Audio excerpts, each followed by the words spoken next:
Now on Election Yard, our update on the governor's race is less than 6 weeks out from Election Day 2024. We will go through all 11 races happening in 2024 and share our latest ratings. For the most up-to-date information, check out electionyard.com and find on the homepage the link to the 2024 election predictions. At this point, Republicans hold 27 governorships in the U.S., while Democrats hold 23. Since it's a presidential year, the vast majority of states will not elect governors this year. Like we said, just 11. They are on your screen now in the colors which represent their current party. Two things right off the bat. Most of them are not competitive, so you'll have to watch through to find the ones which are. And second, most incumbents are not running for re-election, either because they're term limited or because they chose to walk away. America will have a handful of new governors in 2025. Let's start the show, and alphabetically first is Delaware. Two-term Democrat John Carney is term limited out, and he's actually running this year for mayor of Wilmington, of all things, and will win since nobody's running against him. For governor, the Democrats are running Matt Meyer, executive of Newcastle County, while the GOP candidate is Mike Ramone, a state representative. About 60% of Delaware lives in very blue Newcastle County, including these two. Meyer is the county's executive, so he's basically already in charge of most of the state anyway. He will win, and we have this as safe Democratic. The GOP hasn't won a governor's race here in over 30 years and are not likely to start now. Out to Indiana. This is another open seat being vacated by Republican Eric Holcomb, who's barred from seeking a third term.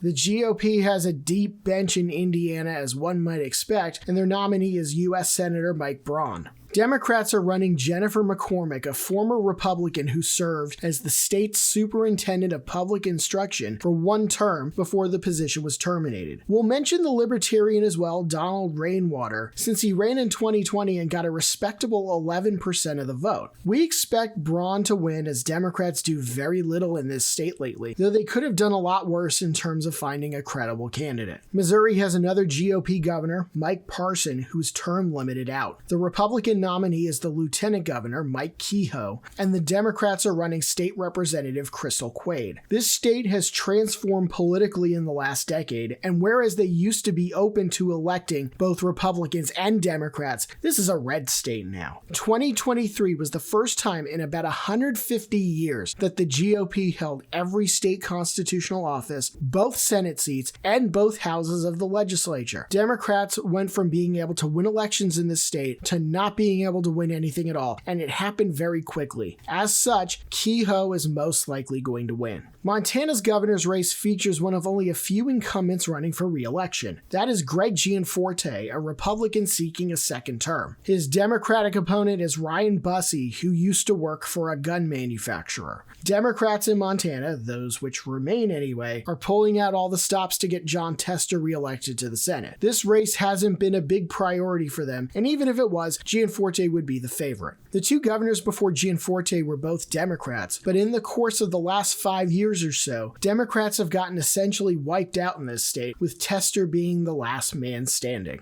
New Hampshire elects its governors every 2 years, and incumbent Republican Chris Sununu is standing down. Had he run again, he'd have won, but this is today our only toss-up. Former Senator Kelly Ayotte is the GOP candidate, while the Democrats are running Joyce Craig, the former mayor of Manchester. The Granite State is a little bluer than it isn't, so one would think they'd revert back to having a Democratic governor. Not that simple, however, as Ayotte is a good candidate. Probably one of the best they'd have been able to find outside of Sununu himself. Some were not fond of Craig's tenure as mayor, just as some were not fond of Ayotte's term as a senator, but both are locked in a tight race. Could there be presidential coattails here? We would expect Kamala Harris to win New Hampshire, so does she have enough momentum to help sweep Craig into office? It wouldn't be a shock, however, if Ayotte won while Harris does, since New Hampshire isn't a one-party state like some of the others we're discussing here. And then there's North Carolina. Oh, North Carolina. Now this is something. I don't think I need to say anything because you already know, but I'm going to say it anyway. Democrat Roy Cooper is term limited out, so Democratic Attorney General Josh Stein is running against Republican Lieutenant Governor Mark Robinson. This was looking like a tough one for the GOP anyway, as Robinson had a history of inflammatory comments of his ending up on video, but in September, CNN reported various things about, shall we say, websites he frequented online and further inflammatory comments he made there. Robinson denies it all and claims he's going to sue CNN, but even if it were all proven false, Robinson is still a goldmine of opposition research for Stein and the Democrats in many other ways. The campaign has been such a disaster that we now see this as likely Democratic, and the question is being asked if Robinson might drag Trump down with him in North Carolina. It's not impossible.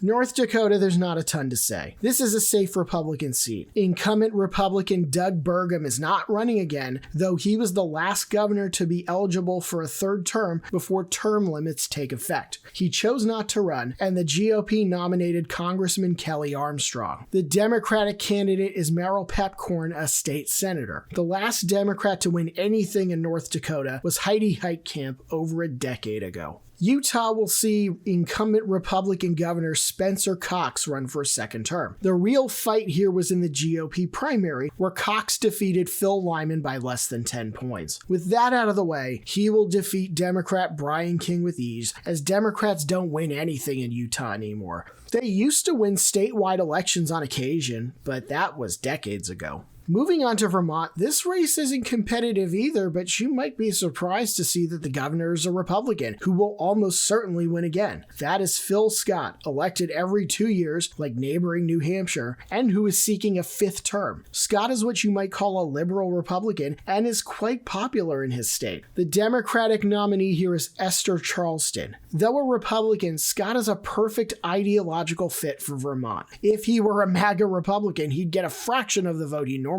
does, which is about 70%. Scott shouldn't have any trouble winning again. Washington State will have a new governor in 2025 as Democrat Jay Inslee is not seeking a fourth term. Been a while since Washington had a newcomer in office, and it will be either Democratic Attorney General Bob Ferguson or Republican ex-Congressman Dave Reichert. Washington has not been kind to the GOP on the state level, as they haven't won the governorship in over 40 years. We have this as likely Democratic, but for Reichert to win would mean he'd be flipping the state in a presidential year when Kamala Harris is probably going to win up the ballot by 15 to 20 points. That's asking quite a lot.